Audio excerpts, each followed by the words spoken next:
belajar. Intinya tolabul ilmi fardhatun 'ala kulli muslimin. Ya, ilmu akan memandu kita. Lalu inspirasi yang menantang. Ingat, anak ada fitrah belajar. Anak dari lahir itu adalah pembelajar. Setiap bayi itu senang belajar, ya. Setiap bayi difitrahkan senang belajar. Oleh karena itu yang memberikan pembelajaran, yang menantang otaknya untuk tumbuh dan berkembang, untuk berpikir, ya, bukan hanya guru, ya, bukan hanya guru. Maka tarbiyah, taklim dan takdim ini kolaborasi. Taklim dominannya guru, tapi orang tua bisa banyak terlibat di rumah. Kasih soal-soal yang menantang, ya.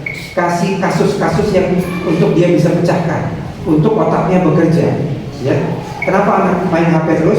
Karena jarang diajak main sama orang tuanya, kira-kira, ya. Orang tuanya main HP sendiri, anaknya juga sibuk sendiri. Maka anaknya, orang tuanya perlu rajin mengajak aktivitas anak, ya. Perlu rajin mengajak aktivitas anak, sehingga main HP-nya berkurang, otaknya tumbuh dan berkembang. Oke. Hari ini ada penyakit baru. Hari ini ada penyakit baru yang menghinggapi anak-anak usia muda dan pemuda. Namanya brain rot. Brain rot. Brain itu apa? Otak. Rot itu busuk. Artinya apa? Pembusukan otak. Otak alih-alih berkembang menjadi semakin busuk, semakin gak bisa dipakai, sulit mikir, sulit konsentrasi, sulit ambil keputusan dengan baik, ya? Sulit bernalar dengan baik, makin busuk. Namanya brain rot. Kenapa? Apa penyebabnya? Terlalu sering scroll gak bagus, lewat lagi scroll gak bagus. Terlalu sering lihat konten receh. Banyak konten receh atau tidak? Banyak. Konten gak penting banyak atau tidak? Banyak. Konten busuk banyak atau tidak? Banyak. Ini brain rot. Nah, oke, ya. Jadi kalau anak sudah mencari kebahagiaan dari scrolling dari HP-nya, itu tanda bahaya. Kebahagiaan bukan dari HP, dari bermain bersama orang tuanya. Jadi dia bahagia kalau main HP, scrolling, itu ciri-ciri. Hati-hati. Lepaskan perlahan-lahan. Tidak dengan galak-galak, tapi tetap warm, kehangatan, warm, ya. Kurangi porsi main HP-nya, tambah porsi bermain dengan orang tuanya. Ajak main. Gak usah jauh-jauh, gak usah setiap main ke Janspak. Kemana, weh? Ke lapangan. Ajak main. Karena ini hasil penelitian dan ini menggejala di dunia. Oke? Nah, siap. Jadi kalau anak kebanyakan scrolling, mencari kebahagiaan dari HP, itu ciri-ciri otaknya makin membusuk. Brain rot, ya. Bahagia dari ibadah, dari main dengan orang tuanya, dari main dengan kakak adiknya, dari Quran, dari baca Quran. Di situ kebahagiaan, bukan dari HP. Kita lanjut. Jadi setelah tahu ini, menjadi orang tua perlu belajar atau tidak? Perlu, ya? Makin wajib belajar. Maka mudah-mudahan kita makin semangat nanti mendidik ibu-ibu lainnya, gitu ya. Lalu aktivasi. Nah, kan HP aja harus diaktifasi. Kartu SIM card aja harus diaktifasi, apalagi beragam potensi. Kenalkan anak dengan beragam aktivitas. Maka mudah-mudahan nanti, kita punya kesempatan anak-anak 11 sampai 14 tahun kita kumpulin. Maksudnya ibu-ibu yang meng-IO-kan, yang mengajak anak-anak mengundang dan lain. Nanti saya hadir, insya Allah kita jalankan bersama. Tapi mengundang supaya anak datang, supaya anak semangat, supaya anak itu, kita kumpul di sini, kita belajar, ya? Mengaktifasi ragam potensi. Nah, oke. Jadi, intinya kira-kira gini. parenting menuju misi hidup. Apa misi hidup? Wa ma khalaqtul jinna wal insa illa liya'budun. Diperlukan dua sayap. Sayap kehangatan, bukan sayap marah-marah, bukan sayap hukum-menghukum, bukan sayap pukul-pukul, bukan sayap anak dikurung dan lain-lain. Ya. Saya dulu, karena anak saya 5, ya, anak pertama dan kedua, masih suka saya kurung juga. Tapi kan kemudian belajar. Itu gak ada gunanya untuk ngomong anak. Kehangatan yang diperlukan. Ya. Oh, ini satu lagi kurang. Harusnya ada 5. Sebentar ya, saya tulis dulu. Ada 5 seharusnya. Ini harus dihafalin seperti Pancasila.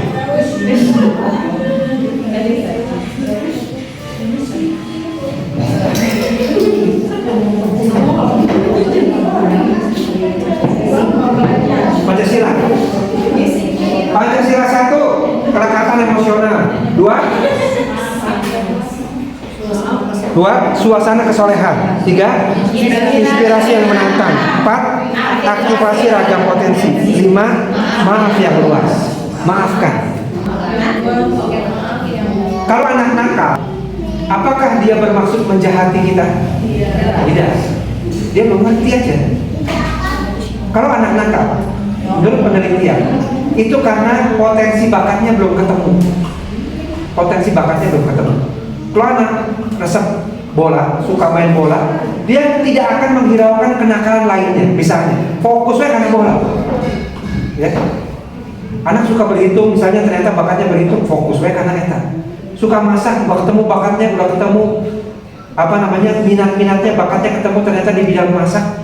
Kita dukung terus di bidang itu, dan dia akan dengan sepenuh jiwa raga belajar masak.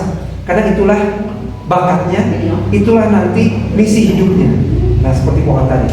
Maka dia insya Allah akan bermanfaat bagi masyarakat di bidang masak-memasak. Kalau memang bakatnya masak, resepnya masak, senangnya masak, orang tuanya dukung nggak bisa-bisa. Nah, gitu kira-kira. Jadi kita ulang Pancasila kita. 1, kelekatan emosional.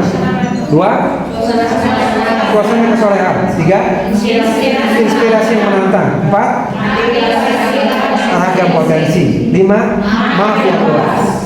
Banyak memaafkan. Kita yakin dan percaya kalau anak nakal, kalau anak bikin kita kesal dan lain-lain, dia tidak bermaksud jahat. Karena belum ngerti saja, karena dia juga manajemen emosinya belum baik, karena mungkin dia juga sedang terpengaruh oleh teman-temannya dan lain-lain. Maka kita meyakini dia anak soleh, anak hanif, anak berpotensi, punya good life di kemudian hari. Maka maafkan kesalahannya, ya. Kemudian kembangkan lagi potensinya. Suasana kesolehan dibangun, gitu ya.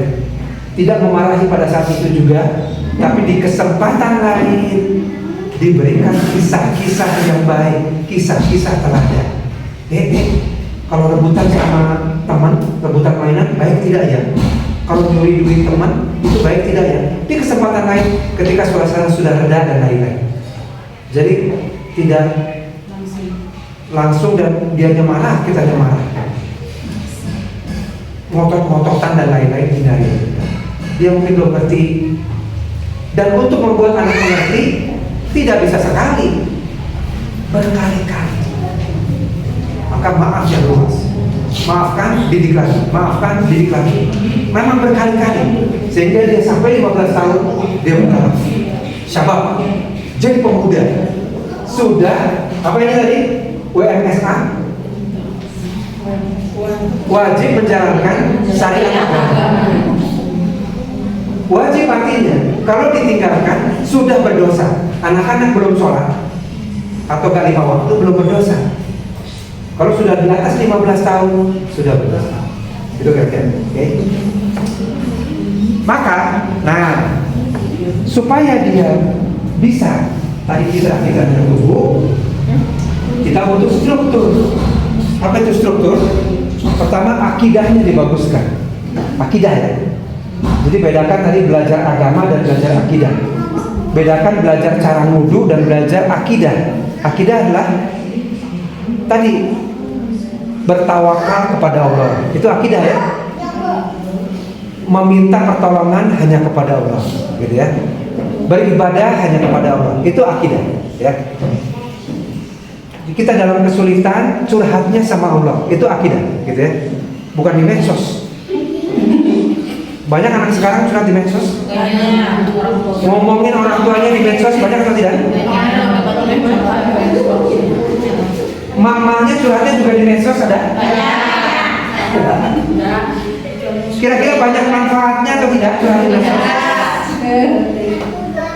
Sudahlah, masalah-masalah pribadi cukup keluarga kita saja tahu, cukup kita dan Allah saja tahu.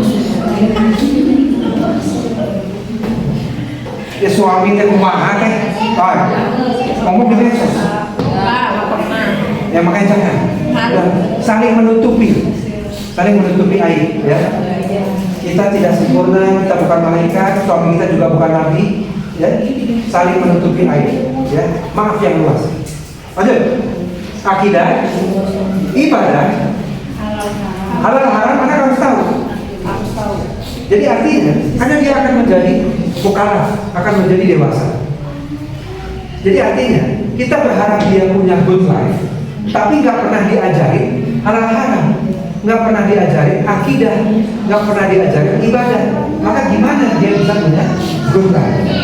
Kalau kita belum bisa ngajarin, bisa minta tolong orang lain ngajarin. Tolong ajarin anak saya ini, ajarin anak saya ini. Bisa minta tolong pada yang lain. It takes a village to raise a child. Barangkali kita ahli ngajarin anak matematika, tapi ngajarin anak ibadah, ustazah mungkin lebih ngerti taklimnya dan lain. Boleh minta tolong orang lain. Bersama-sama, ya, membangun anak agar punya good life di kemudian hari. Nah, selanjutnya apa? Aturan-aturan. Kan di rumah tangga kita punya aturan-aturan. Kalau mandi harus gimana, makan bersama dengan keluarga gimana, dan juga punya norma-norma keluarga, ya. Kalau lebaran berkunjung ke rumah uang, rumah nenek, rumah ening, rumah siapa, bersopan santun, itu semua ada kita ajarin, ya. Sehingga ini parenting intinya kurang lebih seperti ini. Kita menyebar, kita membangun ini, kita membangun yang di struktur ini dengan kehangatan, bukan marah-marah terus, ya. Nah, ya akhirnya kita ada kesal, energi habis, budaknya. Kalau dia dimarahin, bisa jadi trauma atau tidak? Bisa. Bisa gangguan psikologis atau tidak? Bisa. Makanya uang, gitu ya. Di rice cooker lagi ayam, uang. Uang itu artinya tidak terlalu panas, tidak terlalu dingin, uang hangat, panas baik pulang, gitu ya. Tiis baik pulang, anak melakukan kesalahan dibiarkan, itu tiis baik pulang, uang. Oke, sedikit lagi ya, kita lanjutkan. 2.4 pengaruh besar pengasuhan anak. Welis. Tadi sampai ibu Limas adalah ibu. Ibu Dewi. Siapa? 2.4 pengaruh besar pengasuhan anak. Dari Abu Hurairah radhiyallahu anhu diriwayatkan bahwa Rasulullah SAW bersabda, "Kullu mauludin yauladun ala fitrati fa'abawahu yuhawidanihi au yunasironihi au yumajisanihi." Nah, gitu ya. Setiap anak dilahirkan dalam fitrahnya, kedua orang tuanya yang menjadikan sebagai Yahudi, Nasrani atau Majusi. Hadis riwayat Bukhari dan Muslim. Oke, terima kasih. Artinya pengaruh orang tua begitu besar, bahkan sampai bisa mengubah agama anak. Saking besarnya pengaruh orang tua. Maka tadi perlu dibangun suasana kesolehan. Suasana kesolehan. Oke. Baik ya. Maka ini sejalan dengan surat Ar-Rum, Fa'akim wajhaka lid-dini hanifah fitratallahi allati fataran nasa 'alaiha la tabdila li khalqillah zalika dinul qayyim walakin aksarun nasi la ya'lamun. La tabdila li khalqillah, ya, tidak ada perubahan pada fitrah Allah. Jangan ubah-ubah fitrah anaknya. karena Allah sudah menyiapkannya, ya, sebagai manusia yang hanif, manusia yang tauhid, gitu ya. Jadi tetaplah dia sesuai fitrahnya. Fitrahnya apa? Wala khalaqtul jinna wal insa illa liya'budun. Dia punya kecenderungan beribadah kepada Allah, jangan dibawa, gitu ya. Ajak dia, bersamai dia untuk menjadi abdillah, hambanya Allah di kemudian hari. Baik. Nah,